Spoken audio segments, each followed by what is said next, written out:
But first, last week, Teal MP Kylea Tink said that question time in federal parliament is hostile and terribly aggressive. Here she is talking about that.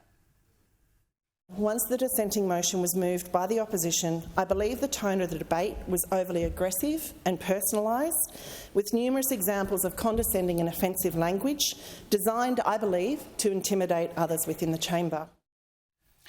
She went on to talk about how horrible it was that men were challenging her voting decisions. They were using awkward tones and nasty body language, and she didn't feel safe. And I guess if you define safe as having people speak to you in dulcet, agreeable tones, then federal parliament question time probably isn't safe. Well, today, other Teal MPs joined her in lamenting how hostile their work environment had become.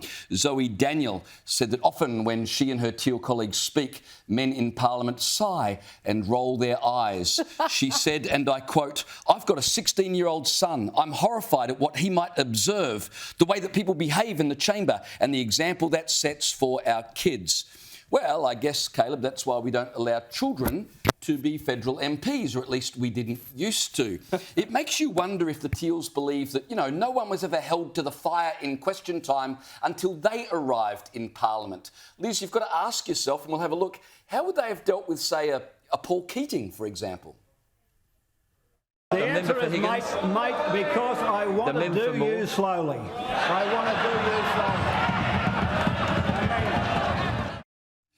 Now, you've got to give credit to John Hewson there. No matter what you think of him, at least he didn't dissolve into tears. He actually laughed because he realised he'd been got. But you've got to wonder, do the Teals believe that only male MPs are aggressive and hostile? In case any of the Teals are watching, I want to introduce them to someone in the Senate. Her name is Lydia Thorpe.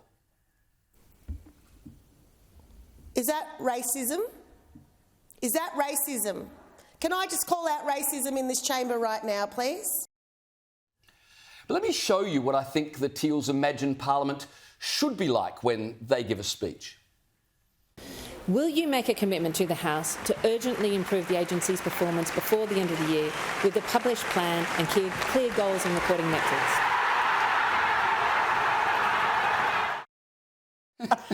Caleb, I think they would much prefer that, don't you? Oh, I mean, seriously, if you can't stand the heat, get out of the kitchen. And I'll probably be called sexist for using the word kitchen in relation to a woman now, won't I? I mean, seriously, what did you expect would happen when you went into federal parliament, into question time, which forever and a day has been about combat? I mean, sure, if you're in the government, they get to get up and give you Dorothy Dixes, and that's all fine and dandy.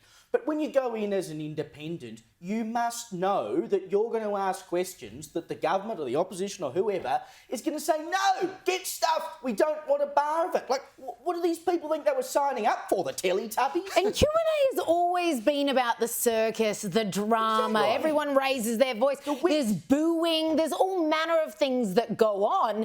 And here's these women who have fought for equality and they insist that we're all equal and sameness, etc. and so on, but then they want to be treated differently.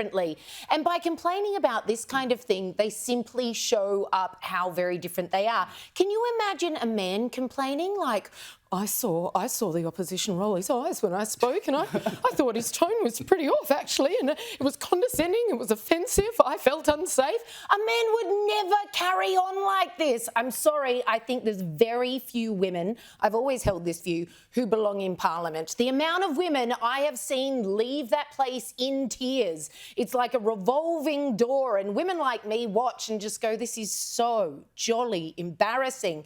If you're not cut out for it, if you genuinely don't have thick skin, stop it. But a lot of the parties are now responsible for this because they've come up with their quotas and we need more women in Parliament at all costs and it's just to make us look good. It doesn't work. You need a particular type of temperament, particular type of personality, and men are far more suited to it. I'm so glad that you said all of that, because the problem here is if we said that, we would be accused of being aggressive and hostile. And I'd say that I didn't like your tone. Because but I think, look, there's a genuine discussion to be had about the culture in Canberra. And you look at the treatment of people like Nicole Flint, for instance, who was hounded in a sexist way in many cases by Get Up and leftist activists. That is real. But what we see here is a total discreditation of that argument, and instead saying, well, I can't stand the culture of question time. The culture of question time has nothing to do with the broader culture of Canberra. Like, they're picking on the least worst thing that you could pick on in Canberra. And it's also got nothing to do with the fact that you're a woman. Maybe you're just bad at your job and that's why people roll their eyes.